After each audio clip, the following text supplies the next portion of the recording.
a gente falou já que é a computação gráfica, falando dos paradigmas dos 4 universos, que é a relação da primeira lista, né? Esse universo aqui da implementação, vocês não precisam se preocupar agora, certo? Eu quero só que você faça esses 3 aqui. Está explícito lá na lista, tá? Mas eu só quero que você mexa nesses 3 universos para vocês começarem a ter essa forma, como é que eu faço o modelo. Falamos de geometria, falamos de ponto, média, vetor, produto vetorial, certo? Aí eu não mostrei o produto vetorial lá no GeoGebra, que eu estava vendo. Cadê o GeoGebra? Aqui o GeoGebra, né? Se você tem um vetor 2, 2... Tá todo mundo me vendo? GeoGebra. Estou vendo. Obrigado. Certo? Se nós temos 2 vetores, aliás, é bom nesse caso aqui a gente fazer colocar em 3D, né?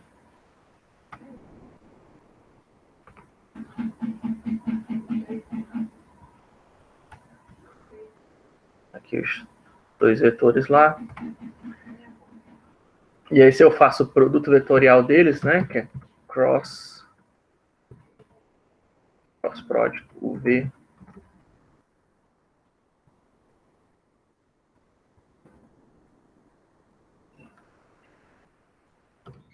Isso não?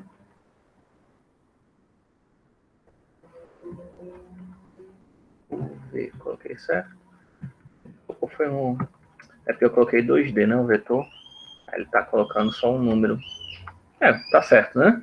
Que é aquela história que eu falei do número, né? Que representaria a área entre os 2 vetores, né? Quando você faz o cross product para vetores em 2D, né? E aí para 3D, se a gente colocar 2, 3, colocar vector.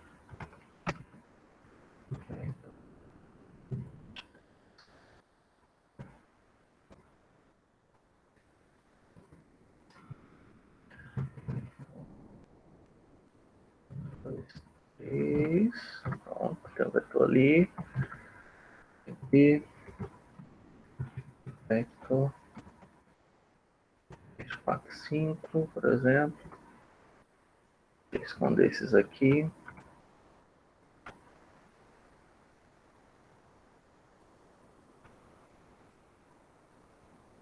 Tem os nossos 2 vetores ali, né?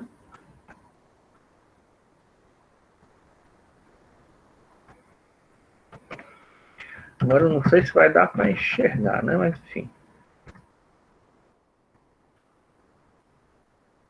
Certo? Não sei se dá para ver exatamente, mas o vetor que eu acabei de gerar agora, né, que é esse cara aqui, vou colocar settings, cola, seguir o mesmo padrão, né, verde, esse aqui é vermelho, vermelho, certo? Ó. Esses 2 vetores aqui, o vetor verde que eu acabei de gerar, que é esse cara aqui para baixo, né? Tem que ter muito vetor, se limpar essa tela.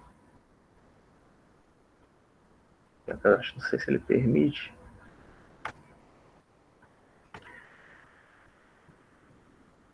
Ah, tá aqui.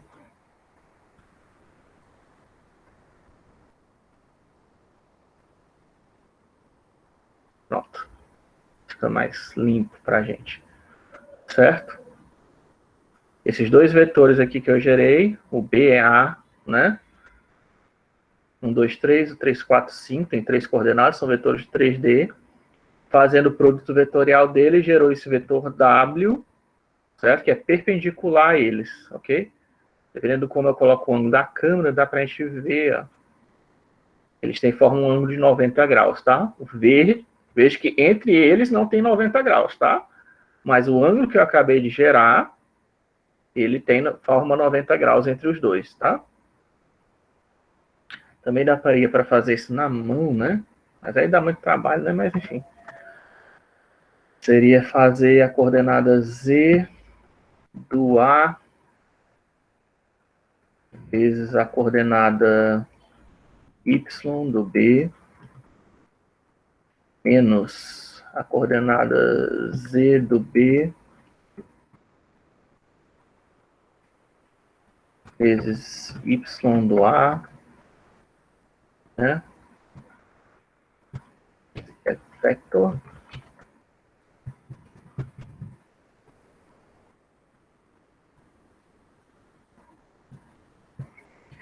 E depois a coordenada X do A vezes a coordenada Z do B menos a coordenada X do B vezes a coordenada Z do A. E o último, porque você não usa a coordenada, como eu estou na coordenada Y, eu usei o X e o Z, né? Na coordenada X, eu usei o Y e o Z. E agora, na última coordenada, terceira coordenada, que seria a Z, né? Eu uso só o X e o Y. Aí seria X de A vezes Y de B menos X de B vezes Y de A. Errado. O comando está muito grande, não dá para acompanhar o que... Ixi, perdeu tudo, né? É bom fazer, como o comando é grande, fazer no Paint, né? Fazer no Paint não, fazer no bloco de notas. Quando o GeoGebra dá erro, aí ele cancela tudo, né? Mas é C igual a vector. Dá para ler, né? Ou precisa ser maior? Tá dando para ver aqui. Vou colocar aqui, só um pouquinho maior. Vector. São 3 coordenadas.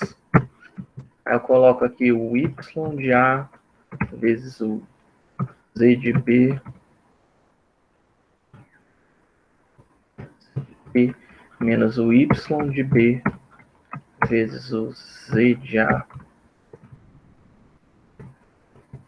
E aqui é o X de A vezes o Z de B menos o X de B vezes o Z de A, né? E por fim, o X de A vezes o Y de B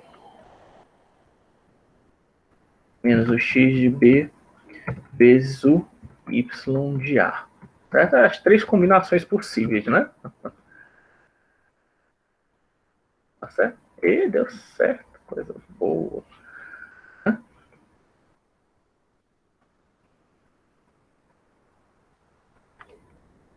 Será que eu errei alguma coisa? Y de A, Z de B, Y de B, Z de A. E o ângulo tá meio esquisito, né?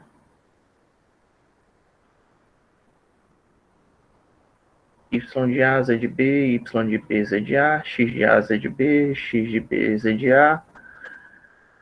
Aí, depois, na X de A, Y de B, X de B, Y de A.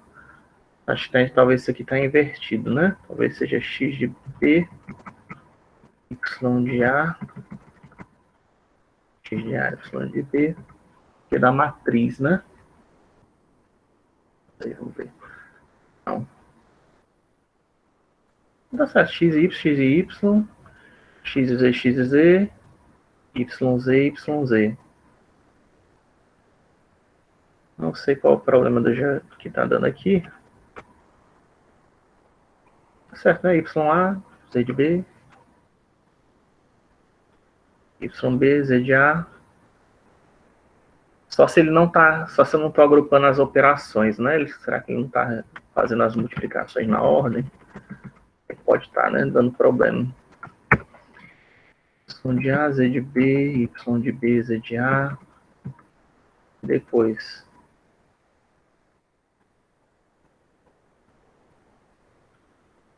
Ah, já sei. Aqui é Z de A, X de B. Aqui é Z de B, X de A. Né? Porque é o Z primeiro.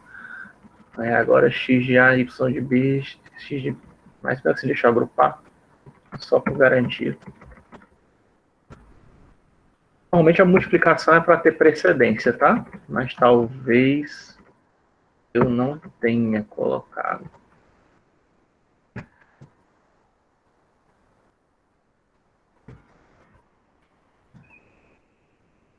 O vetor não deu 90 graus, eu fiquei indignado.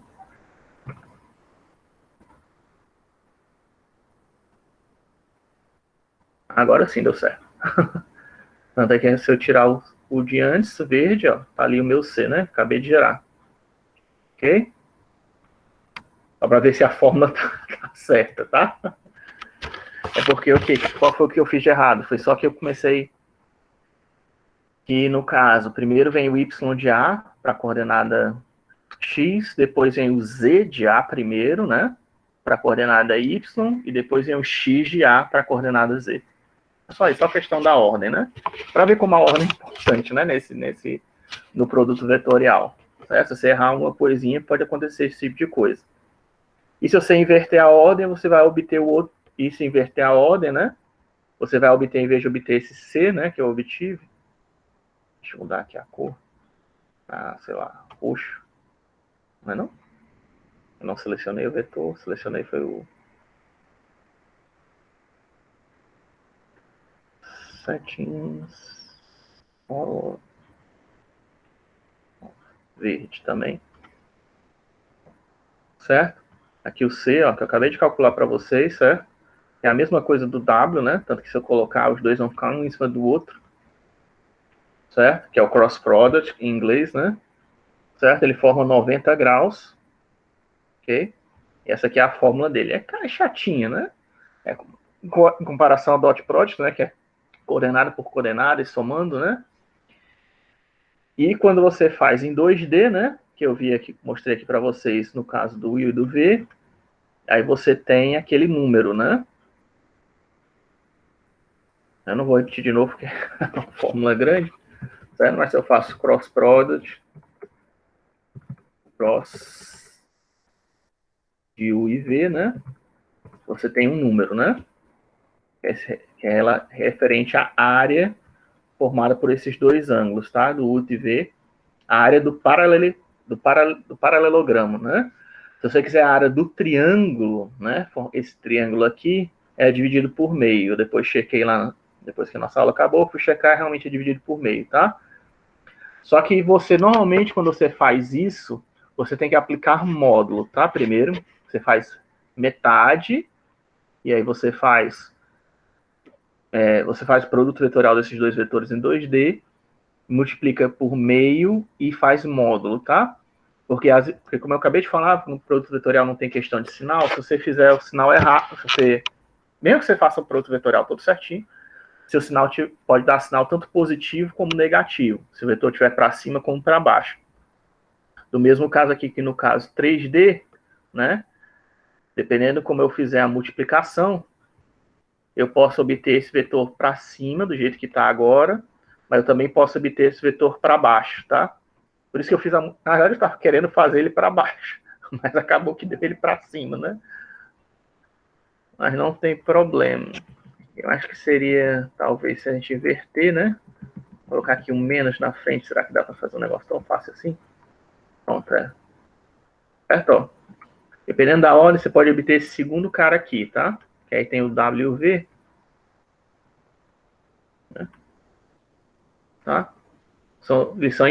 Os dois fazem 90 graus com A e o B, tá? Só que um está apontando para uma direção e o outro está apontando para outra direção, né? Seria como se fosse positivo e negativo, né? Ok? Tem esses dois resultados possíveis para o vetor. Aqui só se você trocar o sinal, né? aquela história. Você lembra que quando eu estava fazendo, eu fiz, se eu colocar o YA primeiro, sei o quê, se eu tivesse colocado o contrário, se eu tivesse colocado o Y do B primeiro, menos o Y do A, colocasse o X do B primeiro em vez do X do A, e o Z do B primeiro em vez do Z do A, eu ia obter esse cara contrário aqui, tá? Mesmo não tinha como saber qual é o que o GeoGebra usa como default, né? Mas, enfim. É o mesmo vetor, ó. Se você reparar no vetor aqui no GeoGebra, dá para até ver, ó, que é menos 2, 4 e menos 2, e o outro é 2, menos 4 e 2, né? Exatamente um menos o outro, né? Que seria a mesma coisa dos casos 2D, né? Que seriam os dois possíveis. Vai ter um cara que é negativo, vai ter um cara que é positivo para a área. Por isso tem que fazer um módulo, né? Ok? Isso é só para demonstrar o que eu estou fazendo. A quem chegou depois, se alguém chegou depois. Eu estou demonstrando o produto vetorial, porque na aula passada eu estava falando dele, mas a gente parou porque eu queria mostrar logo os programas para vocês, né? Para que vocês começassem a instalar. A gente vai ver os programas mesmo na próxima aula, tá? Na próxima aula eu vou fazer uma aula de OpenGL para a gente começar por cima e mostrar um pouquinho do Blender também já para vocês, tá? Isso já na aula de quarta-feira. Nessa aula de hoje eu quero ver se a gente acaba essa parte os segundos slides, né, para poder passar isso para vocês, ok? Aí agora, o que a gente falta, agora que a gente já falou do produto vetorial e do produto escalar, lembrando, que é o produto da dimensão para a dimensão correspondente, somando. Você pode obter isso usar para obter o ângulo e o comprimento de um vetor, né? Nós falamos já que vetor tem comprimento e ângulo, ao contrário de ponto, que é a unidade adimensional. No produto vetorial, você pode usar o produto vetorial para calcular a área e o volume, tá? Uma coisa que eu não deixei claro na segunda aula é como é que você faz isso para outras geometrias, né? Porque aí, no caso, o volume que eu estou considerando é um paralelogramo, né? E um paralelepípedo, né? No caso, em 3D. Mas as figuras 3D não são geralmente não são desse jeito, né? Tem formatos variados. Mas aí tem um detalhe, né? Justamente que eu vou falar agora. Que o composto de um modelo 3D, que é formado por malhas, né? É uma malha, nós chamamos aquele conjunto de polígonos que formam um modelo de 3D, é chamado de malha. Vou até abrir o Blender aqui para a gente dar uma olhada. Vocês estão conseguindo ver o Blender? Pronto, isso aqui é um modelo lá é a Suzane, se não me engano, certo? No Blender, esse aqui é o Blender mais novo. Só para a gente dar uma olhada nela. Se eu entrar no modo de edição, estão vendo que ela é formada por vários polígonos, ó. Esse aqui é um modelo simples, tá? Mas qualquer outro modelo que você pegasse, qualquer animação recente, e a gente ia poder fazer a mesma coisa. Nesse caso da Suzane, ela é formada principalmente por quadriláteros, certo? Então, você pode usar, no caso, o produto vetorial para calcular. Você calcularia a área de cada um desses quadriláteros, né? E depois basta somar, né? E se fosse triângulos, a mesma coisa, só que você ia dividir por 2, né? Faz a módulo, divide por 2, né? Você assume...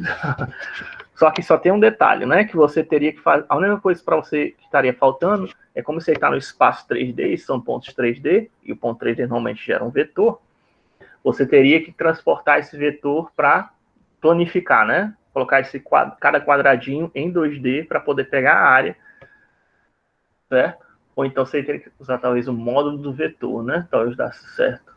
O módulo do vetor daria certo, né? Se você pegar... na verdade, quando você faz o absoluto, você pegaria o módulo do vetor, também dá certo. Ok? Mas você pode usar, se eu não estiver errado, depois eu confio. Mas o jeito é que a questão é que você pode usar o produto vetorial para fazer esse cálculo de área de superfície desse modelo, ok? No caso aqui do modelo da Suzane. E mesmo que não existisse, eu só tivesse pontos soltos no espaço, porque às vezes tem modelos que são assim, são apenas pontos soltos no espaço, você pode fazer uma coisa chamada tesselação. Tesselação do espaço é quando você preenche ele, né, o contorno dele, com triângulos, ou então com triângulos, ou então com figuras 2D, polígonos 2D, ou com polígonos poliedros, né, que são figuras 3D. E aí você pode usar esses poliedros que preenchem o volume do objeto, certo? Para calcular a área. Normalmente o poliedro que a gente usa é um hexaedro, né? Ou então um paralelepípedo, né? Que é um modelo mais simples, né? Se você quiser usar tetraedros, que é a versão 3D do triângulo, você também poderia, tá?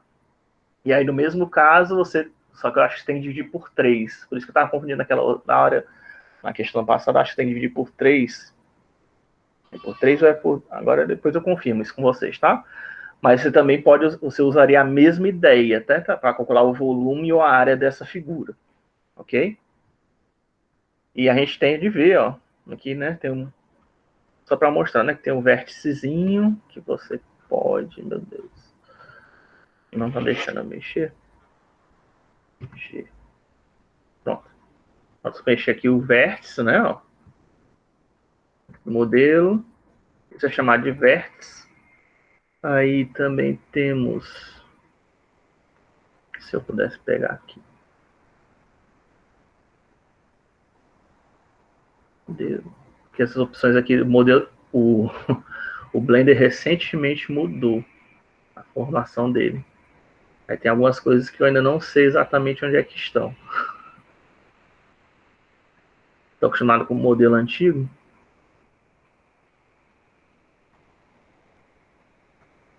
Antigamente ficava aqui bem simplesinho para você pegar vértice, face, edge, face. Não sei se ele deixa, não, ele está pegando ainda o vértice.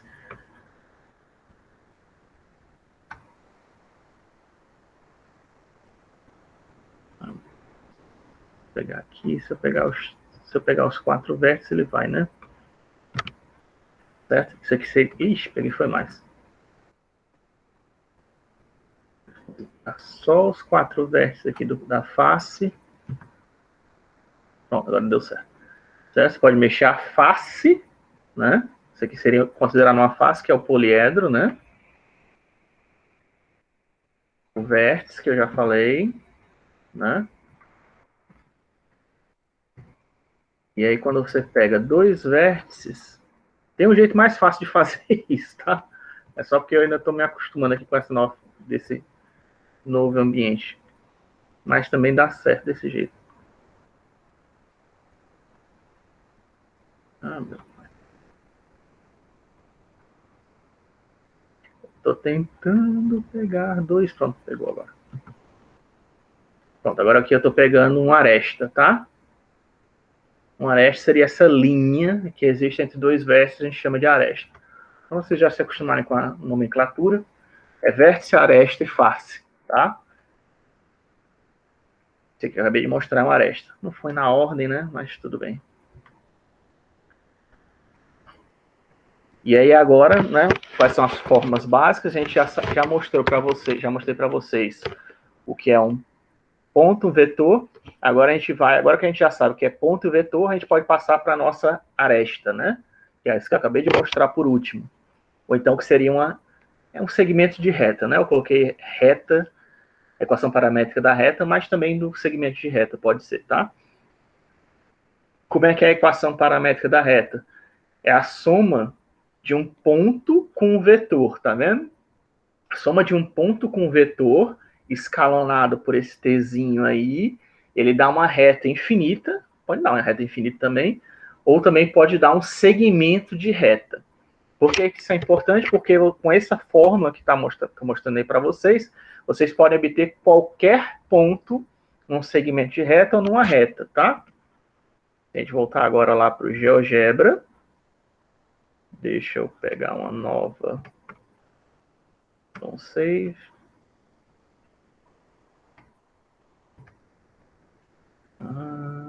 Vamos para o 2D.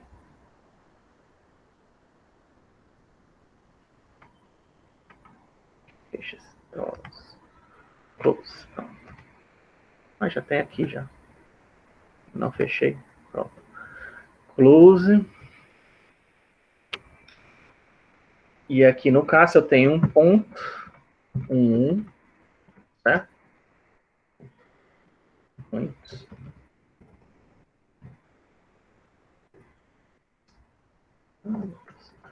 Point 1. Porque no vetor você tem que colocar parênteses e quando faz ponto não precisa. Aí fica só para complicar. Deixa eu colocar na mão então.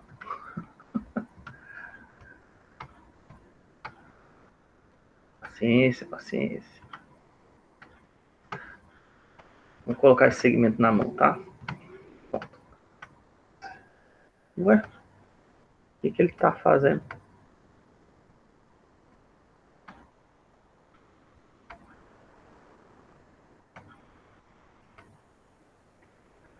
Segment. Ixi, o Zebra tá doido.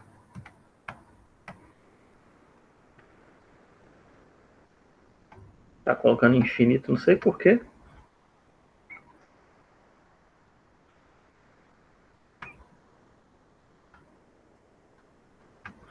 Uma coisa difícil. Certo? Aqui eu tenho um segmentozinho entre B e F. Segmento de reta, pá. Né? E aí, se eu quiser obter qualquer ponto nesse segmento de reta, o que eu faço? Eu uso aquela fórmula que eu acabei de mostrar para vocês, certo? Eu escolho um ponto como origem. Deixa eu deletar esse aqui. Incomodando aqui a gente. Certo? Existe um vetor, né, entre de C para B ou de B para C. Você escolhe qual vetor você vai usar, tá? No caso, eu posso colocar aqui de C para B, talvez. De B para C, né? Certo? Ele está fazendo o quê? Nesse caso aqui, esse vetor, esse 7.02 menos 0,48, na verdade, 0,48 menos 7,02 e menos 2,4 menos 3,36, certo? Então, ele está apontando na direção de quem? Está apontando na direção de B, né? O meu vetor. Não dá para ver por causa... Pronto, agora dá para ver. Certo? Tem um vetorzinho lá apontando na direção de B. Ok? E aí a equação da nossa reta, um P qualquer na reta, eu vou criar agora aqui um slider.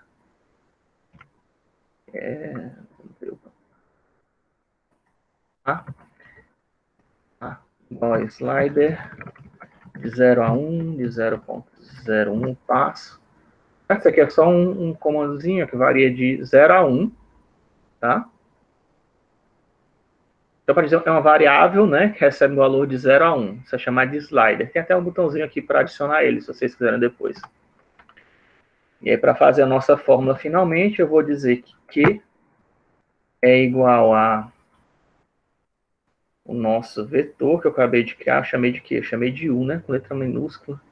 Devia ter chamado minúsculo para seguir o padrão. Aqui vai deixar eu alterar. Vou até tirar aqui o segmento, né? Já existe o vetor U, né? Pois é. Então, Q é igual a o ponto de origem, né, do vetor, no caso é o C, né? A gente não calculou B menos C, né? Mais C, mais A vezes, que é esse slider que a gente acabou de criar, que varia de 0 a 1, tá? Com o vetor U. Ok? Estão vendo ali o Qzinho que apareceu? No meio da linha. E aí, ó, conforme eu vario A, ó, ele vai de um ponto para o outro. Estão vendo? Essa fórmula que a gente está usando aqui é a fórmula do segmento de reta, ou de uma reta, né? Nesse caso aqui, eu estou usando como segmento de reta, porque eu delimitei o A de 0 a 1.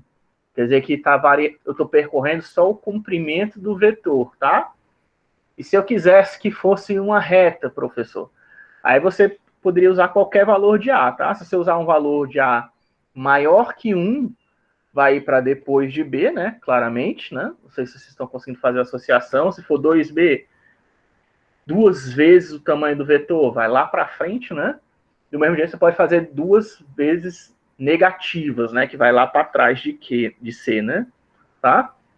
E aí você consegue obter qualquer ponto no segmento de reta ou na reta. Se você quiser limitar no segmento de reta, que é o mais comum, no caso de modelos 3D, basta você garantir que o valor está entre 0 e 1. Tá? E aí você pode pegar qualquer ponto. Por que isso é importante, professor? Porque às vezes você tem uma cor, né, e você quer fazer um degradê de uma cor C para uma cor B. Você usa essa fórmula também, tá? Não somente serve para essas, tem outras aplicações também, né? É uma fórmula, na verdade, para fazer degradê tem uma fórmula melhorzinha do que essa, é uma variação dessa fórmula, né, na verdade. É só um outro jeito de apresentar essa mesma fórmula. Mas apesar de aqui não estar mostrando o chapeuzinho em cima do U, certo? A gente tem um vetorzinho U, tem um escalar, que é esse A que eu acabei de criar, e tem um ponto C, certo? Com isso a gente tem a equação da reta. Tudo bem? Todo mundo entendeu isso? Professor, uma pergunta. Oi? Essa escalar A, ela indica a influência do vetor U na equação da reta? Eu poderia dizer assim? Ele diz, o vetor 1, ele diz, é um escalar porque está fazendo o quê? A gente está pegando o vetor U, né? E está modificando o tamanho dele, certo? A gente está modificando o tamanho dele, como se fosse, tipo, por exemplo, no caso aqui 0,19, seria que eu estou reduzindo o tamanho para 19%. Entendeu? Entendi. Se eu colocasse meio, se eu conseguir ter a mão firme, deixa eu ver. Colocar meio fica exatamente na metade, certo? Que ele reduziu o tamanho do vetor pela metade. E aí eu tô entendeu? Aí eu somando C com o vetor, né? Aí eu mandei aquele ponto para metade do segmento de reta. Você pode imaginar até como um movimento, né? Eu tenho um vetor de tamanho tal, aí um ponto de origem e o ponto de destino, que seria o Q, né? Depois de somar aquele vetor, né? Certo? Tanto Q e C são pontos, ok? Por isso que se ele fosse 2, ele estaria 2 vezes o tamanho de U, né? Hã? Por isso que se o A fosse 2, ele estaria em 2 vezes o tamanho de U, né? Do vetor. Se o A fosse 2, ele estaria em 2 vezes o tamanho do vetor, exatamente. Ele estaria lá para frente, né? Estaria ainda nessa linha, né? Só que lá para frente. Lá para baixo aqui, não dá para ver que é. Isso depende, né? Ó, onde os vetores estão no espaço, tá? Os pontos estão no espaço, o vetor está no espaço, certo? O Q fica sempre, vai estar sempre lá entre os dois, né? Na direção dos dois, certo? Isso é a primeira fórmula básica que eu estou mostrando para vocês, que é para a questão de linha e segmento de retas, tá? Ok? Alguma outra dúvida? Não, só isso mesmo. Só isso mesmo? Ok. É porque olhando assim pelo slide, né? Talvez vocês fiquem na dúvida, mas mostrando no GeoGebra eu acho que fica bem mais fácil, né? Entender o que está acontecendo. Eu vou ajeitar essa fórmula do slide, que é o triângulo. Está com erro. Não percebi esse erro antes, tá? E tem a fórmula do paramétrica do quadrado, que aí você pega qualquer ponto dentro do quadrado, tá bom?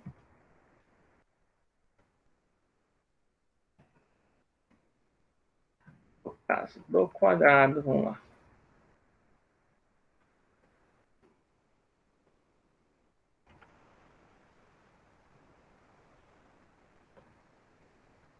No caso do quadrado, a gente tem também dois sliders.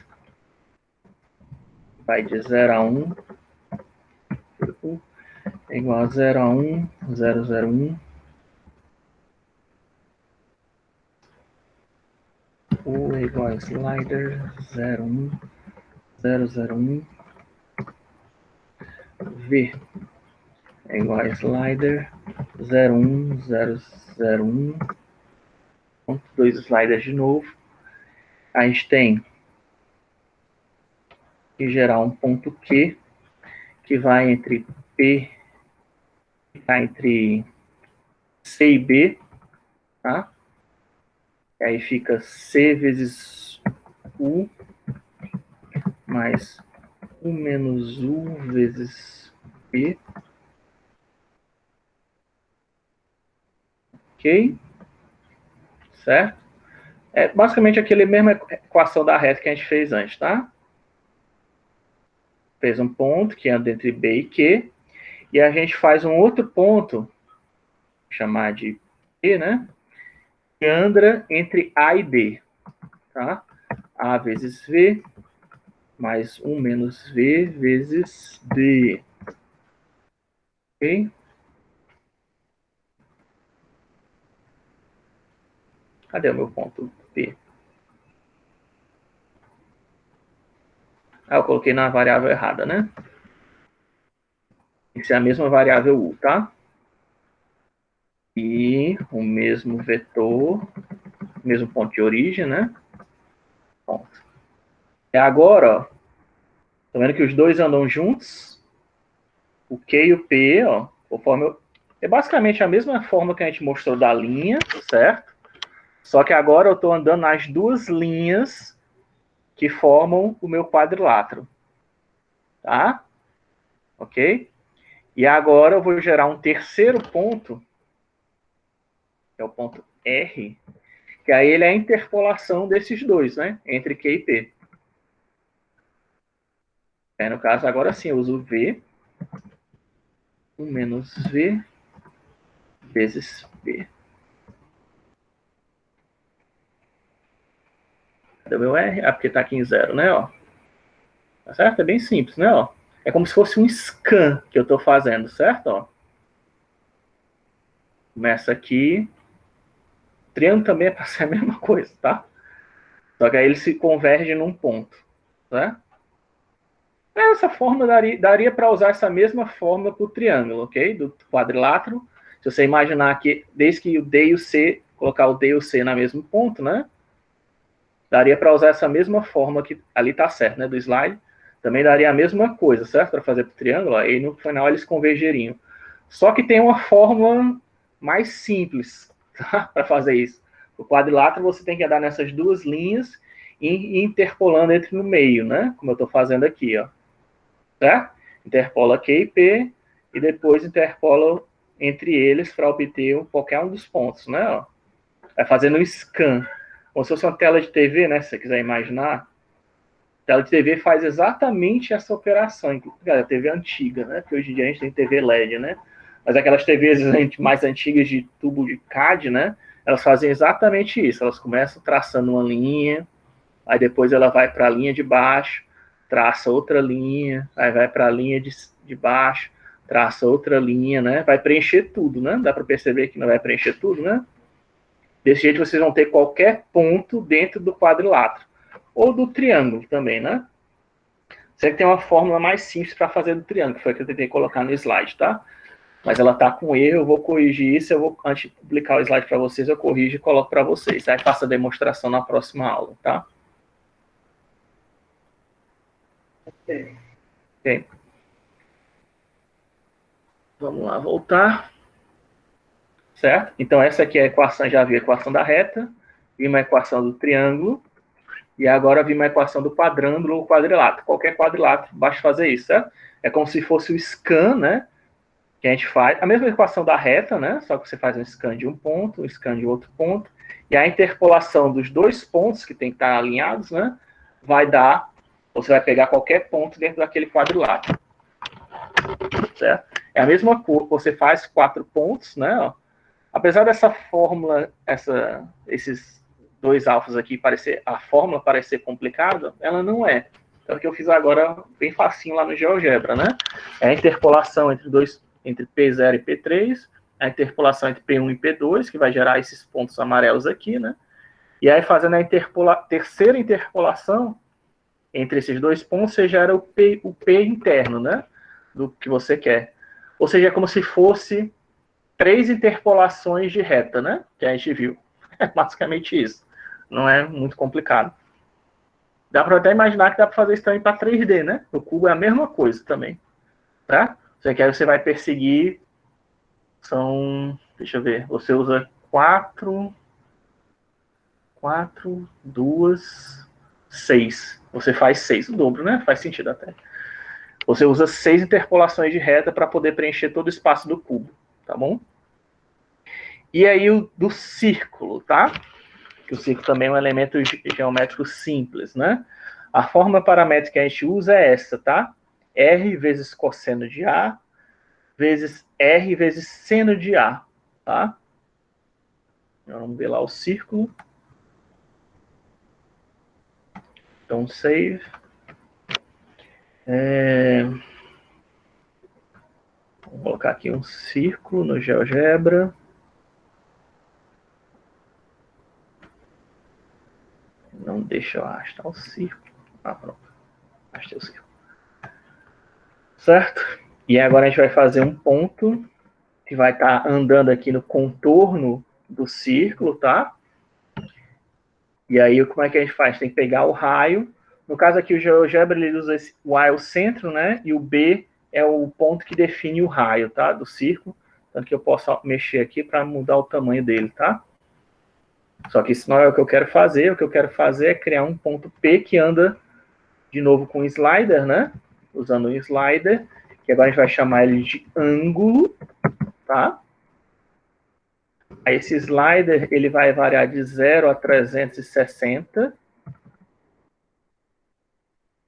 De 0 a 0,1, ok? E aí a gente vai fazer um ponto, vou chamar ele de C, né? Que ele é...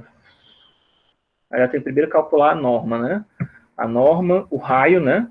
Vou chamar de R, é igual a SQRT de B menos A. Esse é de B, not product, de B menos A por B menos A. Para realizar um pouco da nossa, usando, né, o produto escalar, tá? O DOT usa o produto escalar desse vetor que eu estou criando aí, B menos A, que seria um vetor, uma setinha aqui, né, ó, formando o raio, ok? Aí, raiz do dot product me dá o tamanho do raio da nossa circunferência, tá? Ali como o dot product é importante. Acabei de calcular o raio, ó. E aí, conforme eu mexo aqui, altera o raio, tá? E agora que eu sei o raio, já tenho o ângulo, né? Agora eu posso calcular o ponto da minha circunferência C, que eu falei ali, que é bem mais simples, né? Na verdade, eu falei como se o triângulo fosse mais simples, mas o mais simples mesmo é a circunferência, ou a esfera, né? Por incrível que pareça, né? Não é muito intuitivo, né? Parece o triângulo, como eu tinha falado antes, que o triângulo é o polígono mais simples, mas o mais fácil de você lidar, o modelo perfeito, geometricamente, não é o triângulo, tá? O modelo que a gente considera perfeito, geometricamente, matematicamente, na verdade é o círculo, ou a esfera, tá? Que ele é perfeito, ele tem uma curvatura, ele é usado até mesmo para calcular a curvatura, né? A normal entre ele, qualquer ponto do círculo é sempre a distância, é sempre o vetor, né, de um ponto da superfície do círculo, da superfície da esfera, para o centro, certo? Esse vetor do centro para a superfície, sempre vai dar o normal, quer dizer que é perfeito, é fácil você calcular a posição da luz, né? Certo? Como é que a luz vai refletir numa esfera ou no círculo, diferentemente para outros modelos, tá? Outros modelos não é tão simples, como a gente vai ver no futuro. Mas assim, o modelo mais simples que tem, geometricamente falando, na verdade é o círculo e a esfera, né? Então a gente coloca aqui, não é? Seno de ângulo, sendo que aí como esse ângulo não está em radianos, eu tenho que dividir por 180 e multiplicar por π. E aí é raio vezes cosseno de ângulo dividido por 180 vezes π. Certo? Então, o meu C está lá longe, porque eu ainda não fiz o quê? Eu estou desconfiando que no caso... Enfim, isso aí depois eu vejo. E agora eu tenho que somar, se eu não me engano, o A. Porque o A é o centro, né? Ok? E aí, ó, eu tenho um ângulo. Por que a fórmula não tem isso, professor? Não tem esse mais A que você acabou de colocar aí. É porque a fórmula assume... A fórmula que eu mostrei no slide, ela assume que o círculo está centrado na origem, tá? E provavelmente, né, a fórmula que eu mostrei do triângulo também está assumindo que o triângulo está centrado na origem. Não sei se é isso que está dando problema, mas eu vou dar uma olhada, né? Então, no caso aqui, certo? Eu tenho um ponto, ó, que está variando o C, né? Ó, ele percorre toda a circunferência, tá certo? Estou fazendo a interpolação não linear do ponto ao longo de toda a circunferência. E se eu quisesse pegar um ponto interno do círculo, professor? Aí, no caso, você teria que usar o quê? Você teria que usar um segundo slider, né? Um R, talvez. E aí vai ser um slider de 0 até quem? Até R, né? E aí com parte de 0, 0, 1. Certo? Ele vai até a direção do raio, né? E aí na nossa fórmula, em vez de multiplicar por R, eu multiplico por Rzão, que é o nosso segundo slider. Tá? Agora eu tenho todos os pontos, ó. Certo? E sempre dentro do círculo, né? Ó, certo? Eu giro, não sei se estou fazendo muito rápido. Tá dando para entender, né? É como se fossem vários círculos concêntricos, né? Ok? Conforme eu diminuo... Não para entender, né? Então, e vocês vão precisar poder pegar, às vezes, manipular esses pontos dentro do objeto, né? Certo? Aí, conforme você manipula o raio, ó, vai se aproximando ou se afastando do centro, né? Ó. E aí, você mexendo no ângulo, você gira em torno dele, né? Como se fossem vários círculos concêntricos. Que aí você preenche todo o círculo, né? E aí, você tem de fórmula similar a fórmula para o tetraedro, certo? Eu estou achando que não é a questão da... Tanto que a fórmula do tetraedro é parecida. Tem só um detalhezinho que eu estou esquecendo de limitar, né? O que está dando errado no triângulo é porque eu estou passando de 1. Eu acho que é só isso que está dando errado. Mas dá para a gente... Tem um jeito de limitar isso. O tetraedro, o hexaedro conversa, que é o paralelepípedo, né? Ó, aquela história que eu falei, ó. É como se você tivesse uma face que você faz a interpolação do quadrilátero e a outra face lá de trás você também está fazendo a interpolação do quadrilátero, certo? Imagine que você tem dois quadrados, né? Um do lado do outro. E você usa o mesmo Azinho e o Bzinho que a gente usou para fazer aquela interpolação do quadrilátero. E agora a gente pega esse ponto, que é o mesmo nos dois, né? Porque os dois quadriláteros estão usando a mesmo A e o B, né? E a gente interpola entre eles. Aí você pega o volume, né? Certo? É só uma modificaçãozinha. Lembrando que você não precisa fazer a manipulação. Eu só estou mostrando como é que faz, tá? Você não precisa fazer a manipulação 3D. E no caso da esfera, que é o mais simples também, né? É R vezes cosseno, só entre que aí você vai usar dois ângulos, tá? Cosseno de A e seno de gama.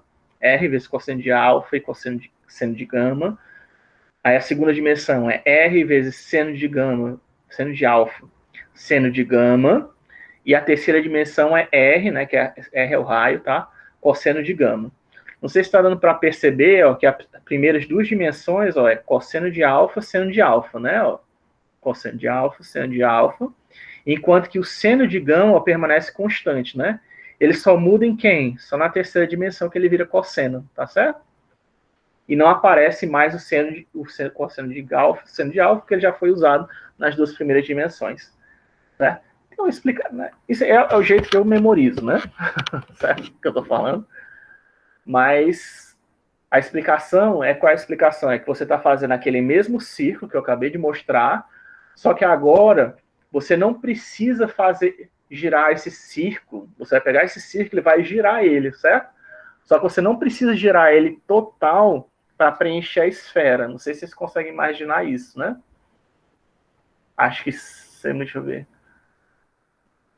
180, se você girar esse círculo, né? Você tem que ter um pouquinho de imaginação, né? Mas imagine que isso aqui é um círculo, né? Tá?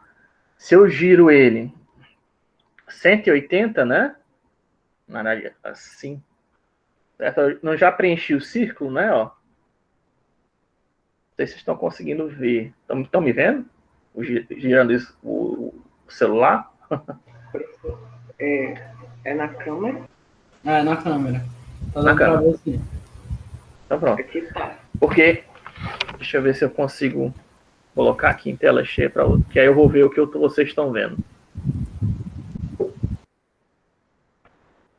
Pronto, ó. Certo?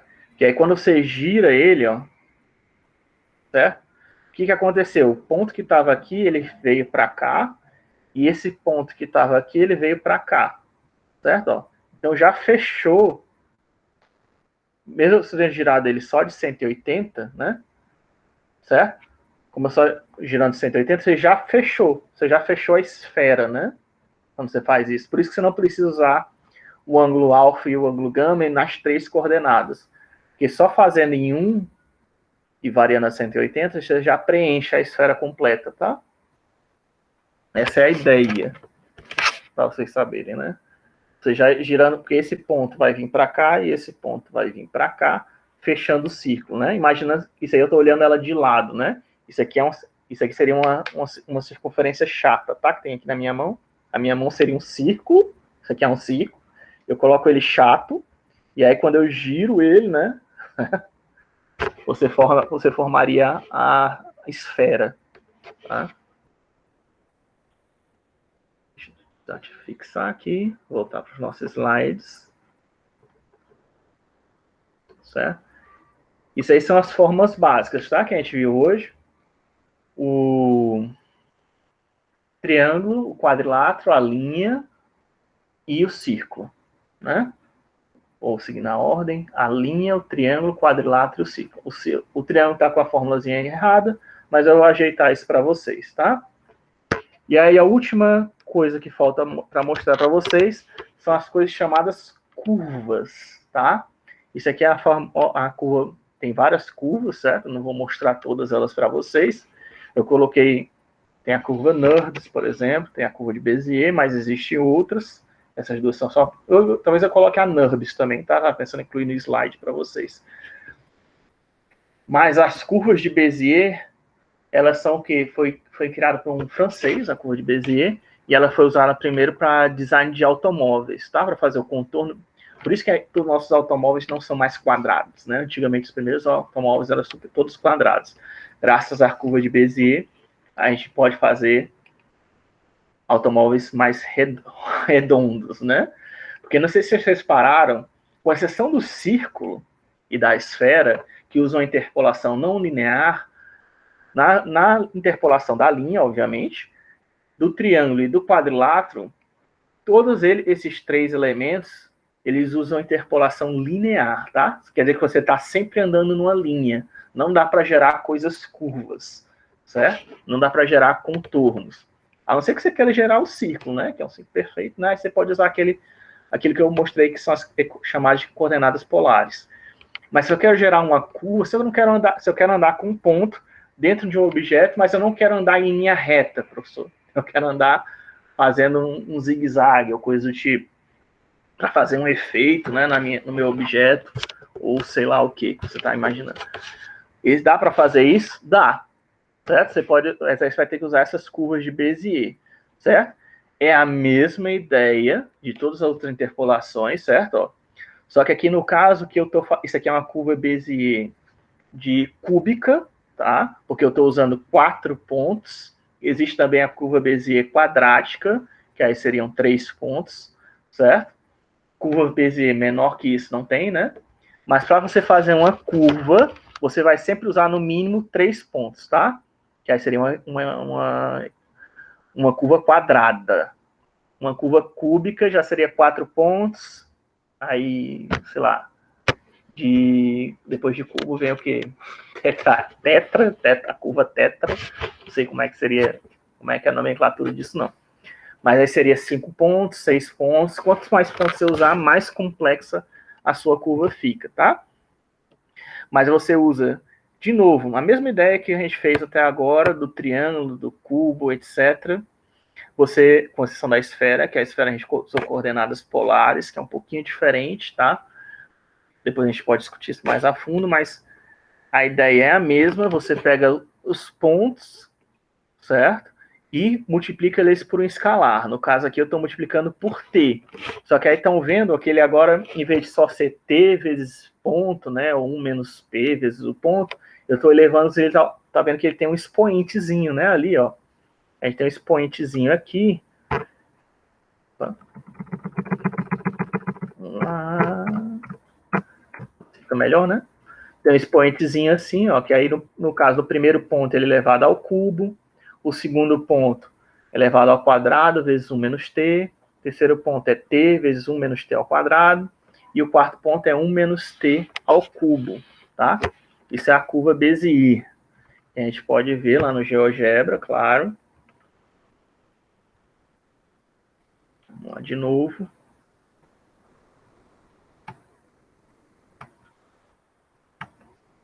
Eu recomendo vocês tentarem fazer essas figuras 3D, se vocês quiserem, né? Como exercício. Não é obrigado. Mas essa mesma interpolação que eu fiz numa reta 3D, num cubo 3D, numa esfera 3D, tá? Esfera 3D é redundante, né? Mas tentar fazer essas mesmas interpolações que eu fiz na esfera, no cubo e numa reta, num segmento de reta 3D. Eu não vou mostrar isso porque senão a gente demora muito, né? Mas pelo menos o 2D eu estou mostrando, né? E o que fazer aqui? Assim, a Bézier, certo? Vamos colocar 4 pontos quaisquer, tá? Aí a gente tem que ter um slider. Vai de 0 a 1. 0, 0, 1. Só precisa de 1, porque é uma curva, né? Não é um polígono que a gente está fazendo. E agora, a forma seria P igual a... Devia ter feito 2D, né? Devia ter feito a mais fácil. A quadrática, né? Mas tudo bem. P ao cubo vezes 1 menos. Se bem que a gente tem que estar com pouco tempo, né? Eu vou ver se eu consigo aqui fazer, tá? P ao cubo mais P ao quadrado vezes P menos 1 vezes P mais E vezes 1 menos T ao quadrado vezes C mais 1 menos T ao cubo vezes D. Tá ali ele, não sumiu, só não se preocupe. Tá bom? Estão vendo ele, ó, o que ele está fazendo? O pezinho, ó, ele não está andando em linha reta, tá? Ele está andando entre A e D, por quê? Porque são os extremos, né? A curva Bézier só garante que eu começo que é justamente os que tem o expoente ao cubo, né? No caso que isso aqui é uma cúbica, né? Se fosse a quadrada, seria os casos que tem o expoente ao quadrado. E aqui é t ao cubo e o d ao cubo, certo? Ó, 1 menos t ao cubo. Aí agora eu posso mexer o d para qualquer lugar que eu quiser, que aí eu vou fazer a curva fazer um movimento diferente, tá vendo? Ó? Dependendo de onde... Isso aqui, o b e o c, eles são chamados de quê? São chamados de pontos de controle, tá? O A e o D são a origem e o fim da minha curva de Bézier, e o B e D são chamados meus pontos de controle. Por quê? Porque eles dizem como a minha curva se manifesta. Nesse caso aqui, ó, vejo que é praticamente uma reta que ele está andando, só que quando chega pertinho do A, ele faz uma curvinha. Deixa eu ver se eu consigo fazer. Queria que ele fizesse um zigue-zague aqui para vocês. Estou tentando. Não. Vou colocar o B e o C para cá. Ainda não está legal. Como é que a gente pode fazer isso? Ele está se mexendo.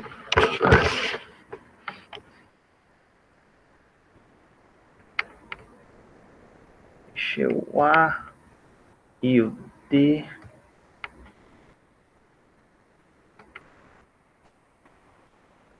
B e o C.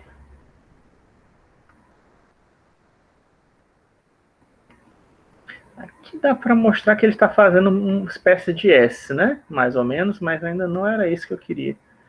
Enfim. Mas só para mostrar que o ponto não está andando em linha reta, tá? Porque nosso momento da aula está acabando. Nosso momento de aula está acabando. certo? Mas a questão é que você manipula esse C e D. Isso aqui é igualzinho, se vocês já mexeram na... Aliás, toda ferramenta de processamento de imagens, ou então de desenho vetorial, tem uma ferramenta desse tipo, tá? Só que normalmente ele te mostra a linha entre A e D, e aí manipulando esses outros pontos, você consegue ver o que está acontecendo na linha, tá? Como eu não estou vendo o que está acontecendo na linha, eu estou indo muito no feeling, né? Tentando entender, tentando colocar do jeito que mostre uma deformação maior para vocês, tá?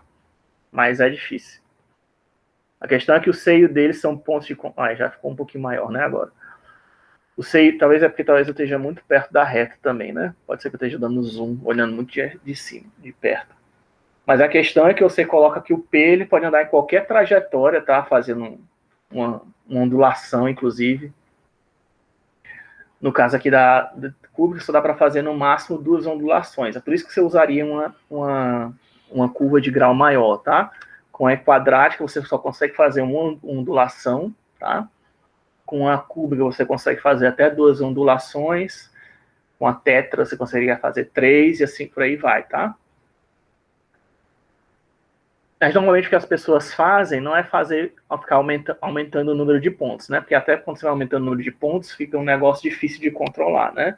O que as pessoas fazem é colocar várias curvas ou cúbicas ou quadráticas, uma do lado da outra, em sequência, né? Que aí você fica mais fácil de você entender o que está acontecendo uma com a outra, né?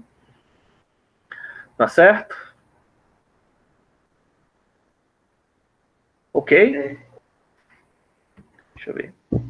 Aí aqui, só para a gente terminar a aula, assim que eu acho que eu posso mostrar isso, eu mostro isso aqui no final na próxima aula, tá?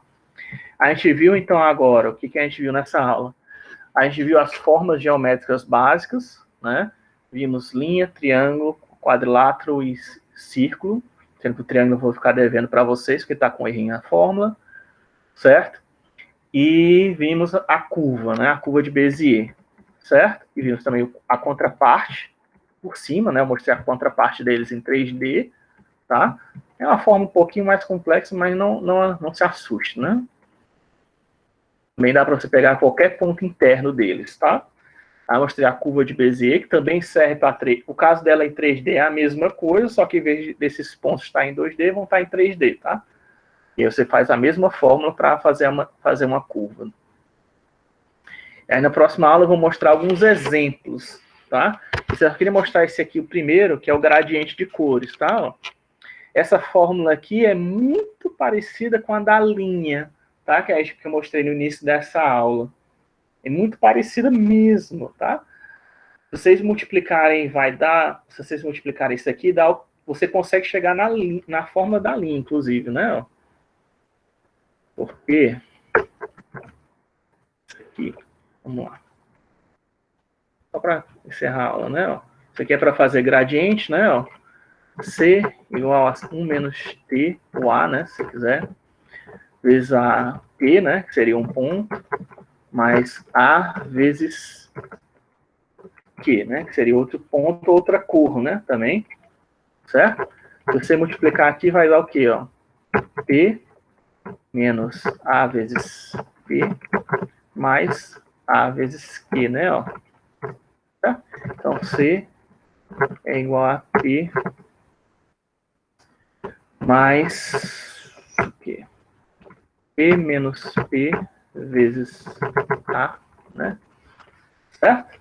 A gente chega naquela mesma... Isso aqui é a fórmula do quê? Isso aqui é a fórmula da linha, né? Que a gente viu no início, ó.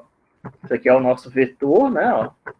O escalar e aqui o ponto, né? Certo? Então, para fazer o gradiente, aquela mesma forma que a gente viu para percorrer os pontos, é o que o pessoal usa para fazer o gradiente. Né? Para fazer esse efeito de gradiente entre o vermelho e o azul, você usa exatamente essa mesma forma.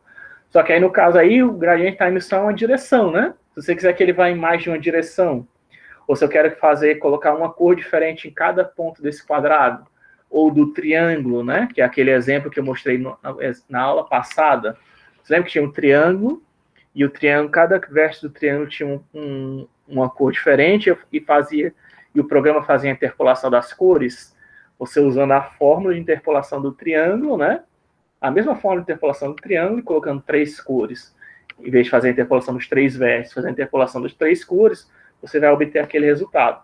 Se eu pegar a fórmula do quadrilátero e agora colocar 4, do mesmo jeito, colocar 4 pontos aqui, 4 cores diferentes, nos 4 cantos desse quadrilátero, usar aquela mesma fórmula que a gente viu hoje para o quadrilátero, fazer a interpolação, a gente vai ter um gradiente das 4 cores se misturando dentro do quadrilátero. Ok? Isso aqui é só um exemplo de aplicação, tá? Um primeiro exemplo de aplicação, mas aí na próxima aula a gente vai falar mais desses exemplos de aplicação. Eu vou encerrar os slides e vou dar esse slide para vocês, certo? E vamos começar a ver OpenGL, tá certo? E também fazer algumas manipulações no Blender na próxima aula. Tá ok? Beleza. Então, hoje a gente mexeu um pouquinho no Blender, mas foi meio por cima, né? Só para mostrar que ele é o que é uma malha, aquela união de quadriláteros ou de triângulos, né? Muitas vezes.